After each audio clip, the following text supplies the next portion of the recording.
नमस्कार, citizens voice show में आप सबका स्वागत है। सिटीजन्स वॉइस शो जनता का शो है, आपका शो है। मेरी आपसे गुजारिश है कि उसको लाइक करें, सब्सक्राइब करें और अपने मित्रों में भी शेयर करें। आज परिचर्चा में भाग लेने के लिए हमारे मित्र गिरीश जोशी जी मौजूद हैं। गिरीश जोशी जी, बहुत बहुत स्वागत है आपका। धन्यवाद। और सेंटर का सेस ट्रांसफर, एक सीएजी की रिपोर्ट आई है, वो ये कहती है कि सेंटर ने 3,69,000 करोड़ रुपए का सेस कलेक्शन जो किया वो डेजिग्नेटेड फंड्स में नहीं दिया।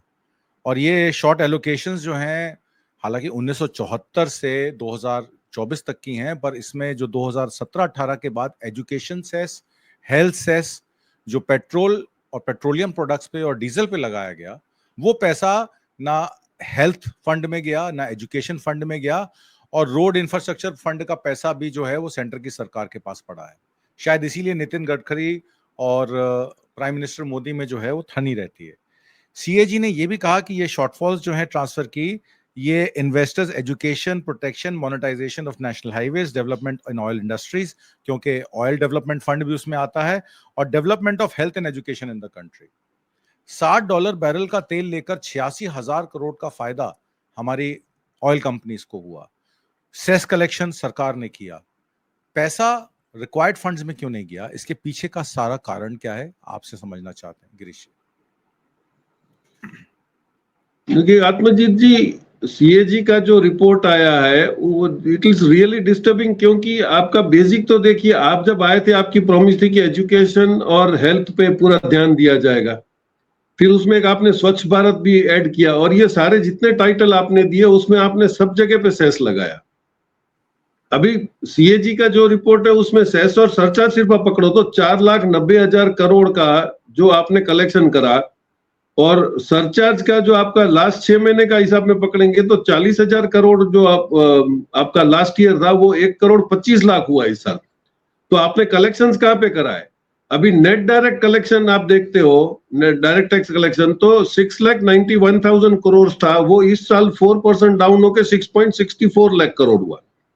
उसमें कंपनी टैक्सिंग जो है दैट इज 2.30 लाख करोड़, 2,30,000 करोड़, और नॉन कंपनीज जो है दैट इज सॉरी 2.30, और नॉन जो है वो 4.34 है। तो नॉन कंपनी टैक्स में कौन आया है? अब उसमें कोई ब्रेकअप है नहीं, वो या फाइन प्रिंट में होगा। तो आप लोगों ने नेट ट्रैक कलेक्शन भी करा, सिक्योरिटी ट्रांसफर टैक्स भी आपने लगाया। अभी 2024-25 में आपको 54,000 करोड़ मिले हैं आपको सिर्फ ये सिक्योरिटी ट्रांजैक्शन टैक्स में। उसमें आपको कुछ नहीं करना है। आपने वो जो मेक इन इंडिया और आपने जो स्टार्टअप चालू करे थे उसमें ज्यादातर लोग ऐसे आए हैं जो आपको शेयर बाजार में कैसे पैसे लगाना वो सिखा रहे हैं, तो आप उसी को कर रहे हो। और इसी के चक्कर में अभी आपने जैसे नया अनाउंस करा कि यूपीआई में भी अभी जो ट्रांजैक्शन है वो टैक्सेबल होंगे, तो ये आप लोग नॉन कॉर्पोरेशन का टैक्स जो बढ़ाते चले जा रहे हो, ये पब्लिक पे बर्डन है।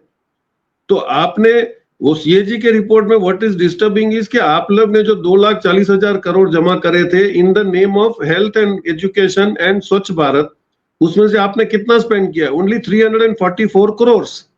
बाकी का पैसा कहां गया? और ये रेगुलर उसने रिपोर्ट दिया है कि आपने जिस डेजिग्नेशन या जिस हेड में जिसके लिए पैसे लिए उसमें तो कभी कोई इस्तेमाल हुआ ही नहीं। और आप जैसे बोल रहे हो कि नेशनल हाईवे में भी उन्होंने बॉन्ड निकाले, वो गडकरी जी बोल रहे 24 घंटे में ओवर सब्सक्राइब हो गए, तो वो पैसा गया। उसके बाद आपने काम किसको दिया और वो काम हुआ तो वो कहां पर दिख रहा है? और अभी हमने पुणे बॉम्बे हाईवे का रोड देख लिया था कि बेसिक मिस्टेक करा था कि वाटर लेवल देखकर आपने हाईवे बना दिया, वो नदियां बन गई बाद में बारिश में।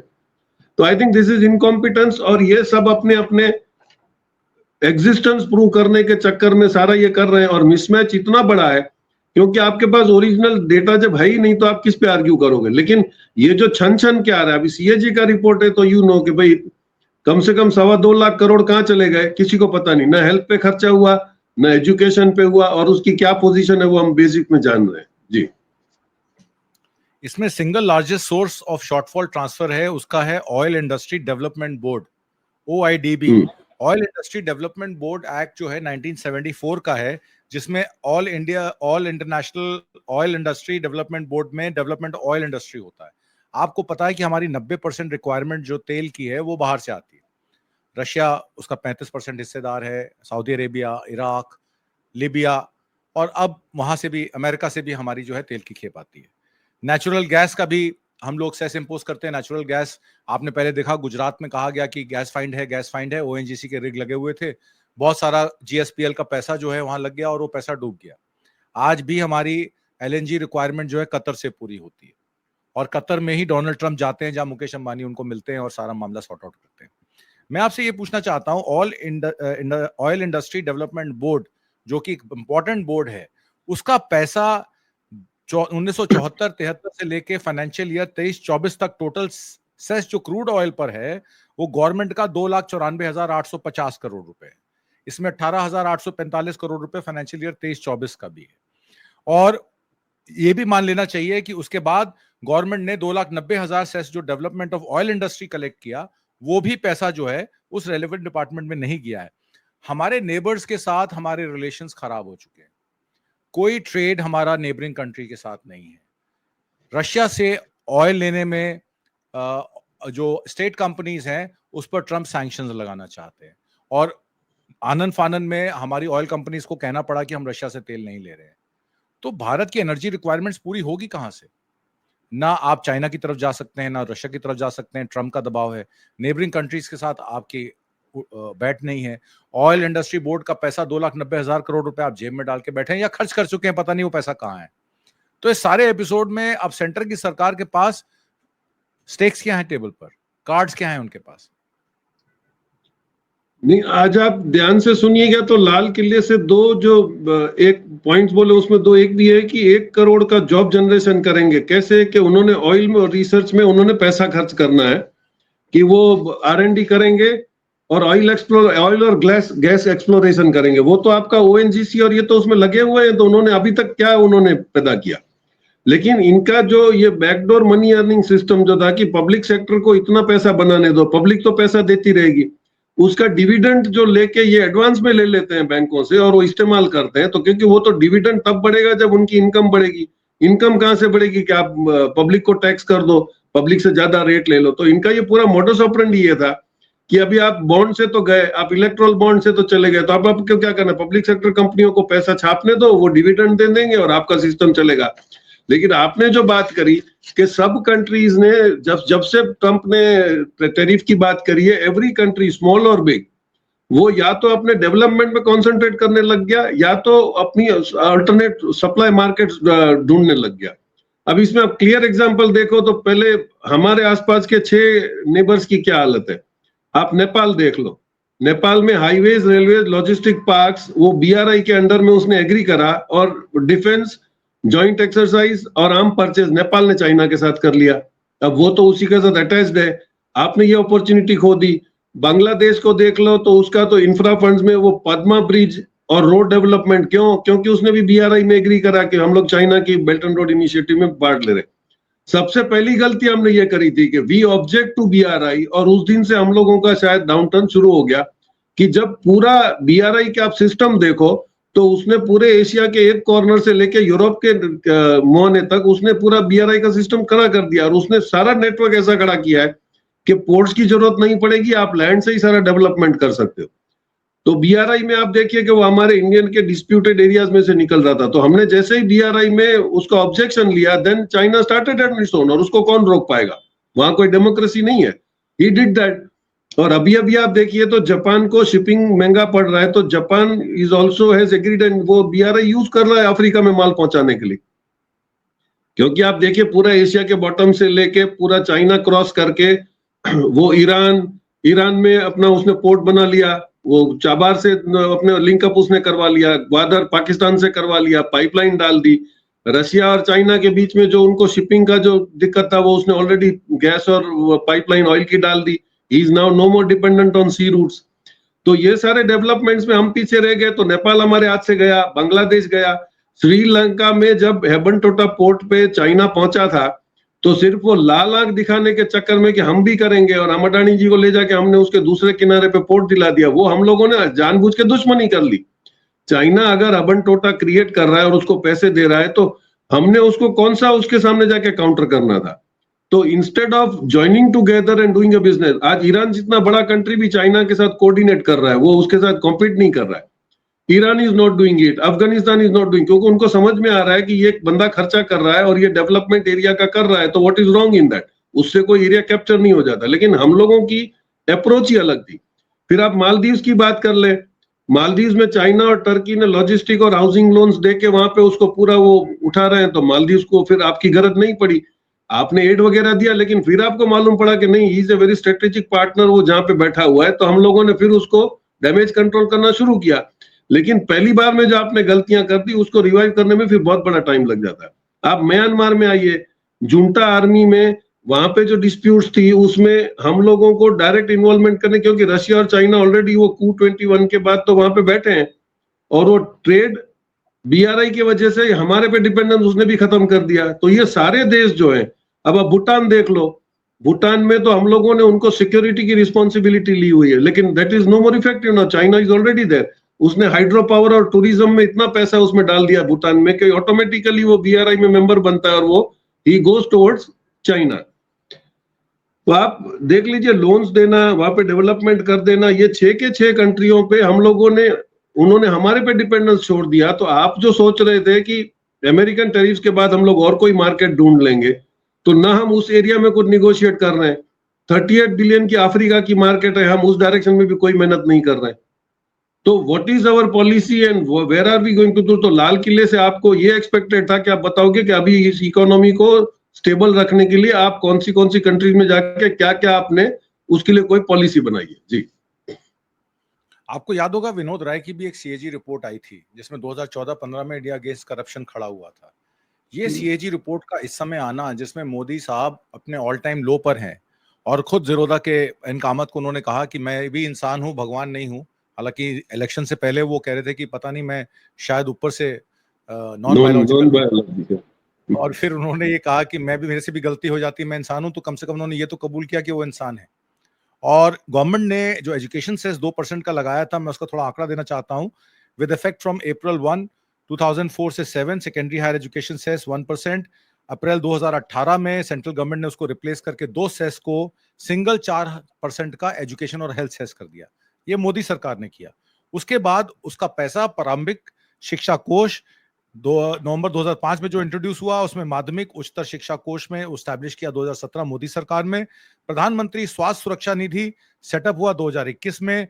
अब ये जो सीएजी का एनालिसिस है वो ये कहता है कि centre did not transfer a total of 37,537 crore रुपए that it collected as cess from 2018-19 to 2023-24 to the relevant education and health funds. There does not seem to be a discrepancy here, the CAG acknowledged. अब बात ये आ जाती है कि CAG ने ये भी पॉइंट आउट किया है कि गवर्नमेंट के फाइनेंस अकाउंट्स ये शो करते हैं कि transfer of these funds during this period was 2.65 lakh crore रुपए। पर वो ये भी कहते हैं कि इसकी कोई रिकंसिलेशन नहीं, खाली मिनिस्ट्री ऑफ फाइनेंस की एक स्टेटमेंट है कि हमने 2,65,000 करोड़ ट्रांसफर किए, किसको किए, कब किए, उसका खर्चा क्या हुआ, उसका ब्यौरा क्या है, वो नहीं क्लियर है। तो कहीं ऐसा तो नहीं है कि सीएजी फिर से एक स्पॉइल स्पोर्ट प्ले करेगी मोदी जी के against, India against corruption? Bihar election में एसआईआर में ऑलरेडी ऑपोजिशन पार्टीज इकट्ठी हो रही हैं फिर से। आम आदमी पार्टी भी पहले देखा जा रहा था कि वो न्यूट्रलिटी की तरफ जा रही है, ममता न्यूट्रलिटी की तरफ जा रही थी, अब वापस इंडिया गठबंधन में आ गई हैं। तो मोदी जी की मुश्किलें बढ़ती जा रही हैं, ठीक वैसे ही जैसे राष्ट्रपति डोनाल्ड ट्रंप अमेरिका के जो हैं उनकी मुसीबतें बढ़ती जा रही हैं। अब मैं आपके पास यूक्रेन को लेकर आता हूं। ट्रंप साहब अलास्का में आज मीटिंग कर रहे हैं, डोनाल्ड ट्रंप की पुतिन साहब के साथ मीटिंग हो रही है, और ये पहली मीटिंग है जब वेस्टर्न वर्ल्ड ने, नाटो कंट्रीज ने, अमेरिका ने उनको आइसोलेट कर दिया था रशिया को, इन्वेजन ऑफ यूक्रेन के बाद 2022 के बाद। ट्रंप ने पहले भी क्रेडिट लिया था इसका सीज फायर करवाने का इंडिया पाकिस्तान का। हालांकि भारत की सरकार ने, प्रधानमंत्री मोदी ने कह दिया मुझे किसी का फोन नहीं आया। फिर उन्होंने कहा आर्मेनिया और अजरबैजान का व्हाइट हाउस में मैंने ट्रूस कराया। तो एक तरीके से ट्रंप साहब को चौधरी करार दे दिया गया, व्हाइट हाउस बिल्डिंग में रहते हैं, कोई भी आता है उसका ट्रूस करा देते हैं। और कुछ लोगों ने यह भी कहा कि उनको नोबेल पीस प्राइज मिलना चाहिए। अब ये ज़ेलेंस्की तो उस मीटिंग में है नहीं और ट्रंप को बुला लिया गया है, और ट्रंप तो अपना उनको पुतिन को बुला लिया गया है, और पुतिन तो बिल्कुल खाली हाथ गए। ये सारी व्यवस्था को, जो ये मीटिंग हुई है जिसमें president Trump North Atlantic Treaty Organization यानी कि नाटो कंट्रीज के साथ उन्होंने पहले ही कह दिया कि मैं आपको वेपन सप्लाई नहीं करूंगा, मैं आपको सिक्योरिटी कवर नहीं दे सकता। और वही प्रॉब्लम ज़ेलेंस्की को हो गई है, ऊपर से वो आपके पुतिन आ गए वहां पर। तो ये सारा मामला क्या है और इस टॉक से आप कुछ हल होता हुआ नजर देख रहे हैं? नहीं, इसके देखिए दो अवाम हो सकते हैं। एक तो अभी जैसे लाइव देख रहा था कि जो पुतिन ने उसको जवाब दिया है, why he did not want Zelensky to be there, उसने मना करा जेलेंस्की वहां नहीं आएगा। उसने उसका पहले जस्टिफिकेशन दे दिया। उसने बोला कि जितने भी कंट्रीज यूएसएसआर से ब्रेक अवे होके गए, तो आप लोगों ने यूएन में तभी रेजोल्यूशन पास किया था कि whosoever country wants to break away it can be declared as independent, उसको चाहे आप रिकॉग्नाइज करो या नहीं करो। तो काफी ब्रेकअवेज गए यूएसएसआर में से। तो पुतिन ने बोला कि हमने तो कभी किसी के साथ कोई रिलेशन खराब ही नहीं किया, हमने रिकॉग्नाइज नहीं भी किया, और एग्रीमेंट करना था तो हमने रिकॉग्नाइज भी करा, और we are all doing business with each other. Ukraine के अंदर रेजिम चेंज करवाया अमेरिका ने, वो आपको पता है, बाइडेन के टाइम पे वो रेजिम चेंज हुआ। वो जो प्रेसिडेंट ये मानते थे कि वहां पे वो टिल्टिंग टुवर्ड्स रशिया है, जो उन्होंने सीरिया में किया, तो आपने एक जोकर ला के बिठा दिया। अब पुतिन ने बिल्कुल उसके मुद्दे पे लीगल हिट किया कि I am talking on legal terms के constitution of Ukraine does not allow any president to continue after 5 years। तो बोले वो जेलेंस्की प्रेसिडेंट है नहीं। फिर उसके अपॉइंट की हुई जो कमिटीज हैं उसके पास पावर होता है डिसाइड करने के लिए। तो अगर प्रेसिडेंट ही इलीगल है तो उसकी सिलेक्ट की हुई कमिटी भी इलीगल है। So nobody, whom should I talk when there is no government, how should I talk? तो आप जो बात कर रहे हो यूक्रेन से बात करने की, वही बात गलत है। इतने तक मैंने सुना, अभी the discussion is going on.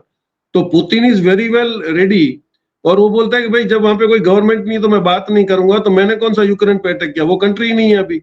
तो उसने बहुत दूर की कौड़ी खेल ली है। अब देखें उसका ट्रंप क्या रिस्पॉन्स देते हैं। लेकिन ट्रंप झुक के नहीं देगा, क्योंकि ट्रंप का अभी हायर एंड है वहां पे। अमेरिका को समझ में आ रहा है कि चाइना और रशिया से दुश्मनी करके चलेगा नहीं। मैं आपको एक अच्छा रेफरेंस दे दूं, कल राजीव रंजन सिंह ने एक बहुत अच्छा प्रोग्राम करा। I think very less of the people registered that. उन्होंने एक डेफिनेशन दिया आर क्लब। बोले ये पूरे झगड़े के और वॉर के माहौल में टैरिफ के पीछे एक आर क्लब बन गया है। आर क्लब में 9 देश हैं। वो बोलता है जिसकी भी करेंसी आर से शुरू होती है, वो सारे कंट्रीजों ने एक आर क्लब बना लिया है, और उन्होंने अपना सिस्टम ऑफ वर्किंग भी शुरू कर दिया। आप देखिए, रेमनी भी चाइना का, रूबल रशिया का, रैंड साउथ अफ्रीका का, रूपी इंडिया का, रियाल ब्राजील का, रुपिया इंडोनेशिया का, रियाल ईरान का और सऊदीया का, और मेक्सिको का रिंगेट। ये 9 के 9 कंट्रीज उन्होंने अच्छे से समझा दिया कि उनके पास क्या मजबूरियां, और अगर वो शुरू करते हैं तो हाउ दे कैन डील। तो ये हो गया कि आर क्लब ने तो ऑलरेडी आपका एक तरफ बना लिया। अब आप उसका जीडीपी और पॉपुलेशन देख लो तो it is much more than west, और एक डोमिनेंट पोजीशन में ये आर क्लब ऑलरेडी अभी आ चुका है। Saudi Arabia has already started dealing. अभी वो 2023 में पेट्रो डॉलर सऊदी अरेबिया ने रिन्यू नहीं किया है, तो now he is free to deal with anything. वो अपने अपने जो वहां पे पेट्रोलियम के सब घूम रहे हैं, वो they will deal in rupees, they will deal in real. और अनऑफिशियल ऐसा माना जाता है कि ईरान में काफी इसने चाइना ने अपनी करेंसी युआन वहां पे भर के रखी हुई है। नाउ व्हाट हैपेंस कि Iran will be the fulcrum point. आपको ईरान से कुछ लेना है तो आप ईरान से धंधा करो, वहां से युआन लो, और फिर आप चाइना से माल लो, क्योंकि युआन तो अभी उसको तो वो बोले मेरी करेंसी में माल देने को तैयार हूं, आप कहीं से भी ले आओ। So this is how the whole arrangement is now going on. तो आप समझ लीजिए कि almost 45 to 50% of the population is now on the east. Africa 1 crore 40 lakh, हम लोग 1 करोड़ 40 लाख, 1 करोड़ 40 लाख चाइना का, और बाकी सारे आप छोटे छोटे कंट्रीज पकड़ लो तो 55% of the population and 50% of the GDP is on the one area. अब उसी को आप डेवलप कर रहे हो। तो जितने भी अच्छे जो थिंकर्स थे उनका ये उम्मीद था कि शायद इस टाइम ज्यादा मुद्दे नहीं है लोकल पॉलिटिक्स के, तो शायद ये रोड मैप देंगे मोदी जी लाल किले से कि भाई अभी हम लोग कैसे आगे ट्रेड को बूस्ट कर रहे हैं। लेकिन there was nothing in that direction, तो वो एक निराशा का माहौल था। तो I think lot of other developments are going on जिस पे किसी का ध्यान नहीं है। तो things are changing, very fast changing. जी, एक बात मुझे आपसे और पूछनी है। पुतिन ने कहा है कि वो सैंक्शंस पे रिलैक्सेशन चाहते हैं, और अगर मान लीजिए अमेरिका रेयर अर्थ मिनरल्स पर और चीज़ों पर, क्योंकि चाइना के साथ उसकी जंग छिड़ी हुई है, 10% उसने टैरिफ जो है अपने एक्सपोर्ट पे लगाया हुआ है, जो चाइना इंपोर्ट करता है माल, और जो चाइना एक्सपोर्ट करेगा यूएस को, उस पर 30% टैरिफ लगा हुआ है। रेयर अर्थ मिनरल्स पे शी जिनपिंग कोई डील नहीं कर रहे हैं। अमेरिका को भी रशिया की जरूरत है, क्योंकि रशिया के पास रेयर अर्थ मिनरल्स का भंडार है, हालांकि प्रोसेसिंग सारी चाइना के पास है 93%। तो आपको लगता है कि अभी के समय पुतिन एक सैंक्शंस को खत्म करने के लिए, रीओपनिंग ऑफ ट्रेड के लिए कोई ना कोई अटेम्प्ट करेंगे कि कुछ हो जाए, और बाद में री इन्वेजन तो कभी भी हो सकता है। जैसे कि आपने बताया कि ज़ेलेंस्की की जो गवर्नमेंट है वो वैसे भी आधिकारिक तौर पर खत्म हो चुकी है, 5 साल से ज्यादा प्रेसिडेंट का टेन्योर नहीं होता। और जॉर्जिया हो, अजरबैजान हो, आर्मीनिया हो, ये सब ब्रेक अवे कंट्रीज हैं जिनकी पीस टॉक तो ट्रम्प खुद करवा रहे हैं। तो एक तरीके से यूक्रेन को भी आजादी है अपनी आजादी चुनने की या रशिया के साथ जुड़ने की। तो बात तो ठीक कर रहे हैं, रेफरेंडम हो जाए यूक्रेन का भी कि यूक्रेन को ज़ेलेंस्की के साथ रहना है कि पुतिन के साथ रहना है। तो पहली बात तो यह है कि क्या पुतिन रिलैक्सेशन करना चाहेंगे सैंक्शंस में, कुछ बीच में कुछ कदम आगे बढ़कर एग्रीमेंट करने की कोशिश करेंगे, और क्या जो ज़ेलेंस्की को सिक्योरिटी गारंटी रिक्वायरमेंट है आर्म शिपमेंट्स की जो नाटो के थ्रू आनी थी, अब नाटो में क्योंकि उनको अमेरिका की सिक्योरिटी गारंटी नहीं है, तो ईस्टर्न यूरोप में नाटो फोर्सेस को डिप्लॉय करने के लिए ज़ेलेंस्की जो कवायद कर रहे हैं, क्या उस कवायद को रोकने में पुतिन कामयाब होंगे? दो बातों पर, सैंक्शंस और ईस्टर्न यूरोप में नाटो फोर्सेस। नहीं, एक चीज देखिए, उसने बहुत ही स्पेसिफिकली कह दिया कि आप वहां पे रेफरेंडम कराइए। अब अगर अमेरिका रेफरेंडम करता है तो ये सिचुएशन जग जाहिर हो जाएगी कि इसी ने डिस्प्यूट खड़ा किया है। अब वो कैच 99 की सिचुएशन में यूएस आ गया और वो बोलता है रेफरेंडम करवा दो, if people want Zelensky to talk on their behalf I will talk, but will people tell. उसने फिर ऐसे भी बोल दिया, मतलब उसको पता है वहां पे लोकल सिचुएशन क्या। और वैसे भी जब सेपरेट हुआ तभी ईस्टर्न साइड में 95% रशियंस ही उधर थे, उनका कल्चर भी उनसे मिल रहा है। तो यूक्रेनियन पॉपुलेशन भी देखने जाओगे तो इट इज डिवाइडेड। और उसने तो वॉर करने के पहले जितने भी रशियंस वहां पे थे उनको तो उसने खाली करा दिया, और उसकी जो नीयत थी कि वहां से सारे रेयर अर्थ मटेरियल मिनरल्स जो वॉर के पीछे जो चलने लगे वो भी गेम पूरी हो गई। तो अब ट्रंप के पास ज्यादा निगोशिएशन के लिए जगह नहीं रही है। और अभी अगर वो सैंक्शंस लिफ्ट नहीं करता है तो वो यूरोपियन यूनियन को मरवाएगा। वो रेड सी का अभी तो कब्जा यूक्रेन को कभी भी नहीं देगा, क्योंकि जो बड़ी शांति से यूरोपियन यूनियन को गैस पाइपलाइंस अंडर द सी जा रही थी, उसको किसने छेड़ा सब जानते हैं। उसको तोड़ देने का कोई मतलब नहीं था। इंटरनेट केबल्स टूटे हैं, वहां पे पाइपलाइंस टूटी हैं गैस की। तो ऑब्वियसली रशिया अभी तो अगर वो करना है तो वो नहीं करे। यूरोपियन यूनियन समझ तो रहा है, लेकिन रशिया पे इस मामले में वो कुछ भी अटैक नहीं कर पाएगा, ये सीधी सी बात। तो अभी जो अपर एंड चाइना और रशिया का है dominating in the Asian continent, उसमें ट्रम्प के पास कितनी जगह रहती है। और वो पीस अगर ऑस्कर अपना ये क्या नोबेल प्राइज लेने के चक्कर में है तो I think again he is playing a bad game. वहां पे इसमें कोई, वो तो बोलता है जब गवर्नमेंट ही नहीं है तो पीस कहां से होगा, सेटलमेंट किससे होगा। तो आप पहले रेफरेंडम करवा दो, वहां पे यूक्रेन में गवर्नमेंट आ जाएगी। वो भी उसको पता है कि बीइंग नियर टू इट वो वहां पे उसको इन्फ्लुएंस तो रशिया कर ही पाएगा यूक्रेन की इलेक्शंस में। तो थिंग्स आर गेटिंग कॉम्प्लिकेटेड। लेकिन इसने बहुत ही गलत एक चाल चल ली है। इसने टैरिफ का वॉर ही गलत स्टार्ट करा, और अब धीरे धीरे आप देखिए which country is ready to negotiate with America? Nobody. सब लोगों ने अपनी 35-30% मार्केट्स अड़ोस पड़ोस में ढूंढ ली। अभी जैसे आर क्लब जो राजीव रंजन सिंह ने बोला कि आर क्लब अगर अपने आप में पैसा डील करने लगता है तो ट्रंप की सबसे बड़ी टेंशन होनी चाहिए कि तेरा डी-डॉलराइजेशन शुरू हो गया, तो कब करेगा। और सबसे बड़ा डर अभी तक रहा था कि भाई अगर स्विफ्ट बंद हो जाता है, क्योंकि वो सारा इंटरनेट और ये बैंकिंग सिस्टम पर अमेरिकन के स्विफ्ट में कंट्रोल था। अब वो आपकी मोनोपोली रही नहीं है। China has already shifted to Baidu.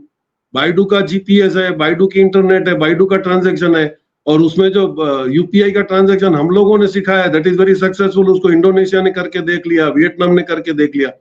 तो रियल टाइम मनी ट्रांसफर और without any cost is a big achievement for everybody. तो सब करेंगे, और ये ट्रेडर टू ट्रेडर डील हो रहा है तो गवर्नमेंट को और कोई इसमें कॉम्प्लिकेशन ही नहीं है। तो जैसे ही बाइडू लॉन्च होता है तो ऑब्वियस है कि काफी लोग स्विफ्ट छोड़ के इस पे आ जाएंगे ट्रांसफर्स पे। तो आपका डॉलर डोमिनेशन और मनी पावर का जो कंट्रोल था ऑफ ट्रांसफरिंग वो भी खत्म हो जाएगा। Things are moving fast, complicated भी हो रही है, लेकिन अगर सब अपना रोड मैप बना के चलते होंगे तो सही है। हमारी तरह सिर्फ we don't have the vision and if we tell. अभी भी उन्होंने बोला कि अमेरिकन कंपनीज इधर आके हम लोग जेट का इंजन बनाएंगे। He is talking about Rolls Royce. Rolls Royce के आज भी काफी पार्ट्स तो यहाँ से बन के ऑलरेडी जा रहे हैं। तो उसने ऐसे बोला कि हम लोग वहां पे करेंगे टू अवॉइड लॉजिस्टिक। तो Rolls Royce is ready to make the engines of the plane यहाँ आके। तो उसमें कोई आपने नई बात नहीं करी, वो ऑलरेडी था। लेकिन because they control the media, लोगों को नहीं पता था कि आपने पुरानी बातें करी। और फिर आप 1 करोड़ जॉब की क्रिएशन की बात कर रहे हो। आपने कल सडनली डिक्लेयर कर दिया कि सेमीकंडक्टर्स में हमने 4 प्रोजेक्ट ला रहे हैं 6,000 करोड़ में। कहां पे ला रहे हैं? आंध्रा में 2, एक पंजाब में और एक आपका मेरे ख्याल से और एक कोई स्टेट में भूल रहा हूं।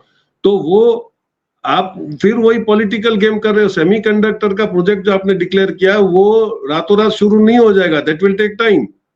तो आप फिर उसमें बोल रहे हो कि उसमें भी 20 लाख नौकरियां लग जाएंगी, ये हो जाएगा। So what are you saying? Public को नहीं पता है कि भाई आपके प्रोजेक्ट, आप बताइए कि ये प्रोजेक्ट इतने टाइम के बाद शुरू होगा, हम लोग कर रहे हैं। आपने नैनोमीटर्स का जो टाटा का था, आपने वो भी गुजरात महाराष्ट्र से शिफ्ट करवा के आप गुजरात में लेके आए, और गुजरात का एरिया जो है वो कंड्यूसिव है, वो उसमें होगा ही नहीं। लेकिन आपने अनाउंस कर दिया 6,000 करोड़ का टाटा सेमीकंडक्टर का प्लांट डाल रहा है। अब आप टेक्निकली नहीं बता रहे हो कि वो 28 नैनोमीटर का है। चाइना पहुंच गया 2 और 3 नैनोमीटर्स पे, वो तो चिप्स बनाना शुरू कर दिया उसने आपके नेल जितना। तो आप क्या करना चाहते हो, क्या करोगे और क्या? तो I think that is the reason they always failed, क्योंकि उन्होंने जो बताया और जो किया उसमें काफी ज्यादा फर्क होता है। बिल्कुल 4,600 करोड़ रुपए के सेमीकंडक्टर प्रोजेक्ट्स हैं जो अभी अनाउंस किए हैं कैबिनेट ने, इसकी खबर आई थी। पुतिन की बात करें तो पुतिन इस मीटिंग का इस्तेमाल ट्रंप और नाटो एलाइज का जो गैप है, जो वेज है, उसको बढ़ाने में भी कर सकते हैं। क्योंकि अगर वो कुछ भी मनवा के चले जाते हैं ट्रंप को, तो नाटो के साथ जो ऑलरेडी रिलेशन ट्रंप के खराब चल रहे हैं वो और खराब हो सकते हैं, जिससे चाइना को बड़ा फायदा हो सकता है। क्योंकि उनको अब अपना डिफेंस बजट बढ़ाना है, और अगर ट्रंप पुतिन की बात कोई भी मानेंगे तो फिर जर्मनी, फ्रांस और यूके वैसे ही खड़े हो जाएंगे। वो कहेंगे ठीक है, जब आप हमारी बात नहीं मान रहे तो अगर हमें डिफेंस इक्विपमेंट्स खरीदने तो हम चाइना से ही खरीद लेते हैं। अब इस मीटिंग में अगर किसी को सबसे ज्यादा नुकसान हो सकता है तो वो ट्रंप को हो सकता है। पुतिन के पास टेबल पे कुछ भी नहीं था जब वो गए हैं, वहां खाली हाथ गए हैं। तो इसका मतलब है पुतिन उसमें से कुछ लेकर ही आएंगे, ऐसी उम्मीद है। अब जो ट्रंप की अटेंशन है वो पॉसिबल इन्वेस्टमेंट डील की तरफ भी जा सकती है, जैसे कि मैंने आपको बताया critical minerals, rare earth minerals. क्योंकि यूएस जो है वो अपनी डिपेंडेंसी को चाइना से खत्म करना चाहता है, पर प्रोसेसिंग तो उनके पास ही है। एलन मस्क का ट्रंप से अलग होना ये साफ साफ बताता है कि भाई एलन मस्क की क्योंकि फैक्ट्री चाइना में लगी थी, वो ट्रंप को सपोर्ट ही नहीं कर सकते थे मेक अमेरिका ग्रेट अगेन में, तो उनको अलग होना पड़ा। रशिया ने बहुत सारा इन्वेस्टमेंट ऑलरेडी अपने ड्रोन टेक्नोलॉजी में कर लिया, ईरान से बहुत सारे ड्रोन्स ले लिए। यूके ने जब ऑपरेशन स्पाइडर वेब किया था और उनके काफी सारे जहाज गिरा दिए थे, उसके बाद से रशिया ने काफी इन्फ्लिक्ट की हैं डैमेजेस ऑन यूक्रेन। आपको नियर टर्म में यह युद्ध समाप्त होता नजर आ रहा है, या इस पे युद्ध विराम लग सकता है फिलहाल में, या ये युद्ध जारी रहेगा? आखिरी टिप्पणी। देखिए, एक तो वर्ल्ड फोरम जो है आपका वो डिफंक हो चुका है। अब इंटरनेशनल कोर्ट में आप जाओगे तो आपका सेइंग ही नहीं, और उसने बहुत लीगल टर्म्स दे दिया कि भाई पहले तो ये बताओ कि गवर्नमेंट कहाँ है यूक्रेन की, तो who will go into the international court, या जिनेवा कन्वेंशन में कौन जाके बताएगा? तो उसने एक बेसिक हिट कर दिया। तो फिर अगर वहां पे गवर्नमेंट ही नहीं है तो आप किस बेस पे उनके नाम पे आए हो निगोशिएट करने के लिए? तो उसने बेसिक पर्पस ऑफ मीटिंग को पहले हिट कर दिया। अब now if anything goes wrong Ukraine में तो बोलेगा ठीक है आप रेफरेंडम करवा लो, और ऑब्वियस है पब्लिक जेलेंस्की को पसंद नहीं करेगी। जो हालत इजराइल की है वही अभी इसकी है। और इसमें आप देखिए तो गोल्ड ट्रेजरी बॉन्ड्स में कितने लोगों ने विड्रॉ करना शुरू कर दिया। द मेन 2 बिग कंट्रीज है जर्मनी, इटली एंड जापान। तो वो क्यों ले रहे हैं गोल्ड ट्रेजरी? क्योंकि उनको पता है कि वेरी फ्यूचर जैसे ही करेंसी पे वर्किंग अपना अपना हो जाएगा तो that will be gold based, और ये रिपीटेडली ब्रिक्स बोल चुका है। तो अगर गोल्ड बेस्ड इकोनॉमी आती है और आपको तो अपना जिंदा तो रहना ही है, आप अमेरिका के भरोसे पे तो कुछ कर नहीं सकते हो, तो अपनी इकोनॉमी सर्वाइव करने के लिए यूएस की भी कई कंपनीज ने उन्होंने बोला कि उन्होंने यूएन बॉन्ड्स खरीदना शुरू कर दिया, क्योंकि कल अगर उनको माल चाहिए तो वो पैसा कहां से लाएंगे? तो ये जो डेवलपमेंट हो रहा है कि वहां के बिजनेसमैन रियलाइज कर रहे हैं कि हमारे पास आगे फ्यूचर क्या है, तो दे ऑलरेडी स्टार्टेड ट्विस्टिंग। और सैंक्शंस होने के बाद भी आप देखिए फॉक्सवैगन, फोर्ड, काफी कंपनीज ने जाके जीपिंग से मुलाकात करी कि भाई कंट्री टैरिफ्स की बात अलग है, लेकिन आप हमको चिप्स तो दे ही सकते हो सेमीकंडक्टर्स के बगैर। तो उसने बहुत स्मार्टली जवाब दे दिया कि भाई that is between company to company, अगर माल होगा तो आपको देंगे, गवर्नमेंट डज नॉट इंटरवेन। तो उसने पूरी एक साइड खोल दिया।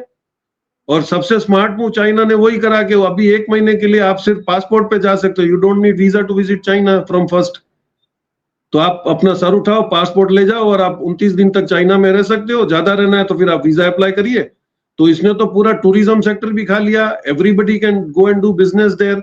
ही हैज इनवाइटेड स्टूडेंट्स, कल्चरल्स को इनवाइट कर रहा है। तो उसने बहुत मल्टी फैसिट वो उसने गेम्स खेल ली है चाइना ने, रशिया चुपचाप से पीछे से उसको सपोर्ट कर रहा है।